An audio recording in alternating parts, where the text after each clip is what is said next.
Convicted of capital murder will get a new trial. Meantime, the family of the victim says enough is enough. Fox 10 News reporter Chastity Bird is speaking with family members about a case that happened 13 years ago.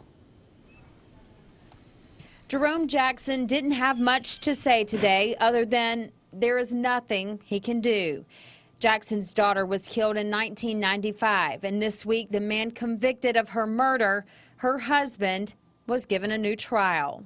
Jackson says he didn't want to stir up his wife because talking about it was just too hard. Other relatives of Hamla Keith Martin, however, were more vocal. Hard for her to keep hearing all the horrible things that happened to her daughter and the tragic way that she died. You know, any mother, no mother wants to hear how brutally murdered that child was brutally murdered in this manner. Investigators say George Martin burned his wife to death in her vehicle on Willis Road in Tillman's Corner. The Mobile County District Attorney's Office chose not to prosecute, so the Alabama Attorney General's office took over the case.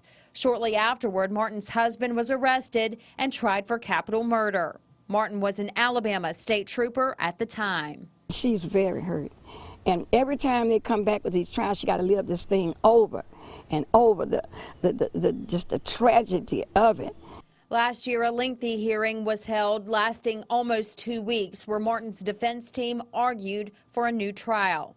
Yesterday, Judge Robert Smith ruled Martin will be given a new trial based on the fact he believes the prosecution didn't hand over all the evidence to the defense before the trial. The Attorney General's office says it will appeal the judge's ruling. Reporting from Mobile, Chastity Bird, Fox 10 News. Martin hired Dennis Knisley as his defense attorney for the trial. Martin is currently on death row in Atmore, so his next attorney would most likely be appointed. Knisley said he would take part in Martin's second trial if the judge put him on the case.